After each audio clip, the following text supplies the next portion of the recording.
Hello friends, welcome to civil solve. Estimation and costing में काफ़ी chapters जो हैं वो आपके कंप्लीट हो चुके हैं। 4 चैप्टर जो कि बहुत ज़्यादा इंपॉर्टेंट है एसएससी जेई के लिए, जिसमें काफ़ी सारे टॉपिक्स जो हैं, मैक्सिमम टॉपिक्स हम कवर कर चुके हैं। कुछ इंपॉर्टेंट पॉइंट्स हैं जो कि एस्टिमेशन एंड कॉस्टिंग में अलग से पूछ लिए जाते हैं, उनको इस लेक्चर में हम डिस्कस करेंगे। चलिए स्टार्ट करते हैं। नेक्स्ट टॉपिक, कुछ इंपॉर्टेंट पॉइंट्स हैं जैसे कि एस्टिमेटिंग एंड कॉस्टिंग में आपको ध्यान रखना है कि 1 metre cube of wet concrete, अगर कंक्रीट वेट है तो उसमें अगर 1 मीटर क्यूब उसका वॉल्यूम है तो ये इक्वल होता है 1.53 metre cube of dry concrete. ठीक है, तो ये पॉइंट आपको ध्यान रखना है। जबकि कंक्रीट जो है वो आपका होता है mixture of cement, sand and aggregates का। तो ये रेशियो होता है सीमेंट, सैंड और एग्रीगेट का। अगर कंक्रीट को इस रेशियो में दिया हुआ है तो इसका मतलब है फर्स्ट टर्म सीमेंट को रिप्रेजेंट कर रहा है, सेकंड टर्म सैंड को, और थर्ड टर्म जो है वो एग्रीगेट्स को रिप्रेजेंट कर रहा है। अब जैसे कि ये क्वेश्चन है कि to make 1 metre cube of concrete, यानी कि आपको 1 मीटर क्यूब जो है कंक्रीट बनानी है ऑफ, जिसका रेशियो जो है 1:2:4 है बाई वॉल्यूम। ठीक है, तो आपको जो है the volume of coarse aggregate, आपको कोर्स एग्रीगेट का वॉल्यूम फाइंड करना है। तो ये आपसे क्वेश्चन में पूछा है। तो आपको पता है सीमेंट, सैंड और एग्रीगेट, ये एग्रीगेट्स मतलब कोर्स एग्रीगेट, जहाँ सैंड आप फाइन एग्रीगेट्स बोलते हैं। तो 1:2:4 है। तो आपको पता है कि यहाँ से टोटल समेशन अगर आप देखिए, सीमेंट का पार्ट कितना है 1/7, एग्रीगेट का जो पार्ट है यहाँ पर वो कितना है ओवरऑल 4 डिवाइडेड बाई टोटल कितना है सम 7, यानी 4/7 पार्ट जो है वॉल्यूम वो एग्रीगेट का है 1 मीटर क्यूब में। यानी कि टोटल वॉल्यूम जो है एग्रीगेट का कितना हो गया 4/7 of metre cube, 4/7 into 1 metre cube. ठीक है, अब आपको पता है कि ये जो ओवरऑल कंक्रीट इससे बनी हुई है, ये वॉल्यूम वेट कंक्रीट का आपने निकाला है। तो यहाँ पे आप ये निकाल सकते हैं कि टोटल आपको एग्रीगेट का वॉल्यूम चाहिए। तो आप कह सकते हैं कि 1 metre cube of wet concrete जो है वो इक्वल होती है आपकी 1.53 metre cube of dry concrete, 1.53 metre cube of dry concrete. ठीक है, तो यहाँ पे टोटल वॉल्यूम ऑफ एग्रीगेट का फाइंड करना है। तो आपको तो ड्राई कंक्रीट में देखना है, यानी कि वेट कंक्रीट का मतलब नहीं है। तो टोटल 4/7 पार्ट है एग्रीगेट, लेकिन इसमें से टोटल वॉल्यूम कितना है ड्राई कंक्रीट का 1.53। तो अगर आप इससे मल्टीप्लाई कर देंगे तो आपको वॉल्यूम ऑफ एग्रीगेट मिल जाएगा। तो अराउंड वॉल्यूम आ जाएगा 0.874 मीटर क्यूब ऑफ एग्रीगेट। तो ये एग्रीगेट्स का वॉल्यूम है। सिमिलरली अगर यहाँ पर आपको सैंड का वॉल्यूम चाहिए हो, वॉल्यूम ऑफ सैंड, तो आप कैसे निकालेंगे? आपको पता है सैंड का पार्ट कितना है 2/7। तो ये तो वेट कंक्रीट 1 मीटर क्यूब है। वही अगर आपको ड्राई कंक्रीट का देखना है तो ड्राई कंक्रीट में खाली यही टर्म होगा, वाटर नहीं होगा, तभी तो जाके ओवरऑल वॉल्यूम ही आएगा। यानी 1.53 मीटर क्यूब जो है ड्राई कंक्रीट का वॉल्यूम है। तो इससे मल्टीप्लाई कर देंगे तो आपको ओवरऑल जो है वो सैंड का वेट आ जाएगा। सिमिलरली जैसे कि सैंड का वेट अराउंड आ जाएगा 0.44 मीटर क्यूब, वही सीमेंट का निकालने तो 1/7 इंटू 1.53 टाइम्स अगर आप कर देंगे तो ये आपको जो है सीमेंट का वॉल्यूम टोटल आ जाएगा। अब सपोज एक टर्म आता है मोर्टार के केस में, अगर आप देखते हैं तो होता है कि 1 metre cube of wet mortar जो होता है, मोर्टार का मतलब है कि जो सीमेंट, सैंड और वाटर का मिक्सचर होता है वो मोर्टार कहलाता है। तो ये होता है 1.25 metre cube of dry mortar. ठीक है, यानी ड्राई मोर्टार का जो है ड्राई मोर्टार जो होगा वो 1.25 मीटर क्यूब होगा अगर वेट मोर्टार 1 मीटर क्यूब है। तो ये पॉइंट आप ध्यान में रखिएगा। जैसे कि अगर सपोज आप ब्रिक की बात करते हैं, ब्रिक्स हैं, ठीक है, तो जो 1 मीटर क्यूब ब्रिक वर्क है तो उसमें जो नंबर ऑफ ब्रिक्स आती हैं वो आती हैं आपकी 500 ब्रिक्स। ठीक है, यानी 1 मीटर क्यूब ब्रिक वर्क में अराउंड जो स्टैंडर्ड ब्रिक्स होती हैं वो 500 ब्रिक्स होती हैं। अब जैसे कि स्टैंडर्ड साइज़ की अगर आप बात करते हैं ब्रिक की, तो आपको पता है 19 centimetre by 9 centimetre by 9 centimetre, और एक ब्रिक का जो वेट होता है यानी वेट ऑफ वन ब्रिक वो अराउंड होता है 3.5 टू 3.6 kg। ठीक है, तो अगर आपको नंबर ऑफ ब्रिक्स चाहिए तो आपको पता है कि एक ब्रिक का जो वेट है वो 3.5 से 3.6 kg है, और जो टोटल वेट होता है यानी weight of 1 metre cube brick work का जो वेट आता है वो होता है अराउंड 1800 kg। तो आप इसको डिवाइड कर सकते हैं। तो अगर total 1 metre cube brick work में इतना वेट आता है ब्रिक्स का, तो फाइनली एक ब्रिक का वेट इतना है, तो नंबर ऑफ ब्रिक्स आप इजीली निकाल सकते हैं। एक ब्रिक के वेट से डिवाइड कर देंगे तो अराउंड 500 ब्रिक्स आ जाएंगी। तो एक क्वेश्चन है उसको देख लीजिए। कह रहा है कि द अप्रोक्सीमेट प्रपोर्शन आपको फाइंड करना है। The approximate proportion of dry cement mortar required for brick work.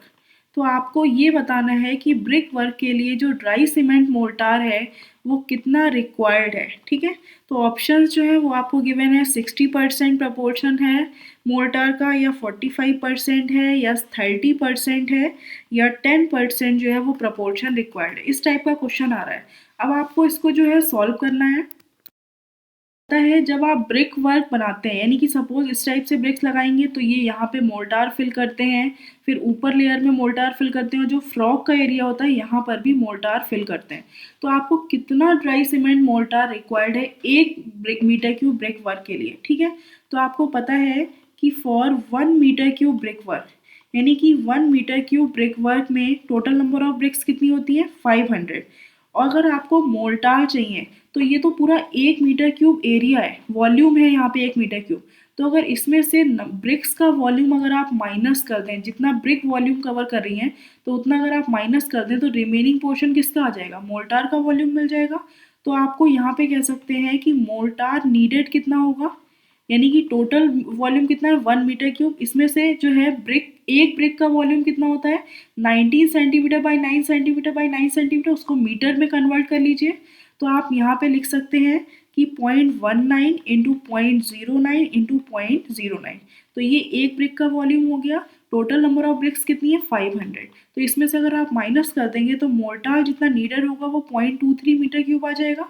अब आपको पता है कि आपने जो ब्रिक का वॉल्यूम माइनस किया है वो पूरी ब्रिक कंसीडर की है। इसमें जो फ्रॉग होता है ये पोर्शन भी आपने ब्रिक में कंसीडर कर लिया, लेकिन आपको तो ये देखना है कि इसमें भी कुछ मोर्टार फिल हुआ है।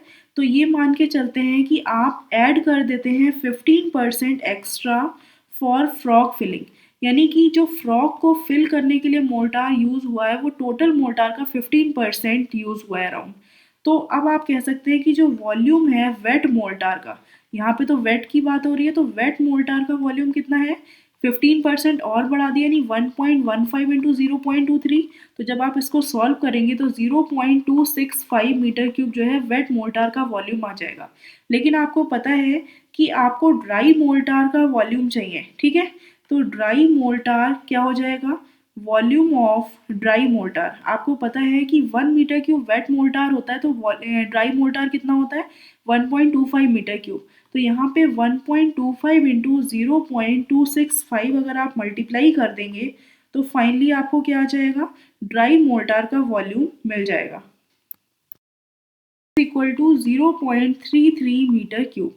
ठीक है, तो आप ये कह सकते हैं कि अब इतना मोर्टार नीडेड है, तो 1 मीटर क्यूब में 0.233 मीटर क्यूब जो है वो मोर्टार नीडेड है, यानी कि अराउंड 33%। आप कह सकते हैं कि 33% जो है वो मोर्टार का अप्रॉक्सीमेट प्रपोर्शन इसमें पूछा है। एग्जैक्ट प्रपोर्शन अप्रॉक्स 33% है। यहाँ पे ऑप्शंस आपको सिर्फ इतने दिए 60, 45, 30 और 10।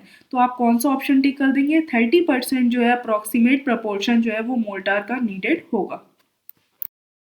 कि एक क्वेश्चन पूछा गया है कि आपको रेशियो बताना है, ratio of dry volume of cement concrete, dry volume of cement concrete to the wet volume of cement concrete, यानी इनका रेशियो बताना है। तो आपको ये पता है कि 1 metre cube of wet concrete जो होती है वो इक्वल होती है 1.53 metre cube of dry concrete. ठीक है, अब आपको ड्राई कंक्रीट और वेट कंक्रीट का रेशियो निकालना है, तो फाइनली कितना आ जाएगा, ये रेशियो हो जाएगा 1.53 टाइम्स। ठीक है, तो ऑप्शंस में गिवन है 1.60, 1.50, सी 1.25 और डी 1.3। तो आप देख रहे हैं कि 1.5 के ये अप्रॉक्सीमेट पास में आंसर है, नियर अबाउट। तो जो भी नियर अबाउट आंसर होता है वो आप टिक कर देते हैं, तो इसको जो है आप टिक कर देंगे। नेक्स्ट क्वेश्चन पूछ रहे हैं कि रेशियो आपको बताना है कि dry volume of cement mortar, ठीक है, to the wet volume of mortar, to the wet volume of cement mortar. तो आपको पता है ये रेशियो कितना होता है, 1.25 टाइम्स होता है। ड्राई वॉल्यूम ऑफ मोर्टार जो होता है वो वेट मोर्टार का 1.25 टाइम्स होता है। तो ऑप्शंस में आपको 1.25 गिवन है, 1.30, नेक्स्ट है 1.11 या डी है 1.05। तो यहाँ पे डायरेक्टली आपको 1.25 टाइम्स दिया है, तो इसको आप टिक कर सकते हैं। जैसे कि नेक्स्ट टर्म आता है, जैसे एक टर्म आ जाता है, कभी कभी पूछ लेते हैं सेप्टिक टैंक के साइज़ के बारे में, कि जो सेप्टिक टैंक है उसका साइज़, तो इसके लिए जो मिनिमम विड्थ होती है सेप्टिक टैंक की, वो कम से कम मिनिमम विड्थ जो है वो 60 सेंटीमीटर रहती है। वही अगर आप मिनिमम लिक्विड डेप्थ जो है फाइंड करते हैं, यानी मिनिमम डेप्थ जो है ऑफ 1 मीटर की, वो जो मिनिमम डेप्थ होती है वो अराउंड होती है आपकी अराउंड 1 मीटर। और वही अगर आप बात करते हैं मिनिमम फ्री बोर्ड, जो आप फ्री स्पेस छोड़ते हैं ऊपर, वो अराउंड होता है 30 सेंटीमीटर का अबव वाटर लेवल, यानी वाटर लेवल के ऊपर जो स्पेस आप छोड़ते हैं वो अराउंड मिनिमम होता है 30 सेंटीमीटर। तो ऐसे ये कभी कभी ऑप्शंस में ये पोर्शंस जो है वो पूछ लेते हैं, तो आप इसको ध्यान में रखिएगा। एक क्वेश्चन है कि फाइंड करना है द प्लान जो है एक्सकवेशन का गिवन है, plan of excavation is shown, यानी कि इज गिवन दिया हुआ है। अब आपको जो है वॉल्यूम ऑफ अर्थवर्क फाइंड करना है। एक्सकवेशन में जो भी वॉल्यूम जो है एक्सकवेट टाइम में आपने निकाला है उसका जो है आपको फाइंड करना है। तो जैसे कि फाउंडेशन है, यानी फाउंडेशन गिवन है आपको, तो फाउंडेशन में आपने क्या किया कि सपोज ये साइड साइड से आपने फाउंडेशन चारों तरफ बनाई, तो इसको इसमें जो इतना एरिया जो निकला था अर्थवर्क, यानी जो अर्थवर्क क्वांटिटी जो मिट्टी वगैरह निकली है उसको आपने रिमूव कर दिया, ठीक है। और इसका जब क्रॉस सेक्शन की बात हुई, तो ये क्रॉस सेक्शन कुछ इस टाइप का आपको गिवन है, ठीक है। ये क्रॉस सेक्शन है जिसमें ओवरऑल ये विड्थ जो है 80 सेंटीमीटर गिवन है, और ये जो डेप्थ है आपकी वो 60 सेंटीमीटर गिवन है। तो ये आपका क्रॉस सेक्शन है, और इसकी ओवरऑल साइज जो है 8 मीटर और ये बाई 6 मीटर जो है आपको गिवन है। तो आपसे बोल रहे हैं कि वॉल्यूम ऑफ अर्थवर्क फाइंड करना है। तो आपको पता है कि जैसे कि इतना आपने खोदा, तो ये फुल लेंथ तक यानी 8 मीटर तक आप इसको करते चले गए। उसके बाद जो है फिर आपने इधर साइड कवर किया, फिर इधर साइड, इस टाइप से। तो ओवरऑल सबसे पहले आपको पता है कि यहाँ इसका वॉल्यूम, आपको ये ओवरऑल वॉल्यूम यहाँ तक का चाहिए, ठीक है। तो वॉल्यूम निकालने के लिए आप क्या करेंगे, पहले आपको वॉल्यूम फाइंड करना है अर्थवर्क का, ठीक है। तो आपको पता है कि ये जो है एरिया आपको अगर निकल आए, तो इस एरिया में अगर ये डेप्थ से आप मल्टीप्लाई कर दें, तो ओवरऑल आपको वॉल्यूम मिल जाएगा कि इतनी डेप्थ में जो है ये एरिया आप कंसीडर कर रहे हैं। तो आपको पता है कि ये जो थिकनेस है, ये क्रॉस सेक्शन जब आपने लिया, तो आपने देखा ये जो थिकनेस मिल रही है ये कितनी है, नहीं, ये जो टॉप लेवल की थिकनेस है ये आपको पता है 80 सेंटीमीटर है। तो इसको अगर आप मीटर में कन्वर्ट करेंगे तो आपको पता है 0.8 मीटर आ जाएगा। तो यहाँ से ये डिस्टेंस 0.8 है और ये 0.8 है, यानी अगर पूरा एरिया में से ये जो इनर एरिया है ये माइनस कर दें तो आपको सिर्फ इतना एरिया मिल जाएगा। तो पूरा होल एरिया कितना है, 8 इंटू 6 माइनस यहाँ से यहाँ तक की जो लेंथ है वो कितनी है, टोटल 8 में से 0.8 और ये 0.8 अगर आप माइनस कर दें, यानी कि आप ये लिख सकते हैं 8 माइनस 1.6 मीटर इंटू ये जो विड्थ है, यानी 6 है टोटल, 6 में से अगर 1.6 माइनस कर दें, यानी पूरी 6 थी, इसमें से 0.8 माइनस कर दिया, तो आपको ये मिल गई विड्थ। तो ये जो आ गया टोटल एरिया, ठीक है। अब इस टोटल एरिया में जो डेप्थ है इससे मल्टीप्लाई कर दें, यानी 0.6 मीटर से, तो आपको टोटल वॉल्यूम मिल जाएगा।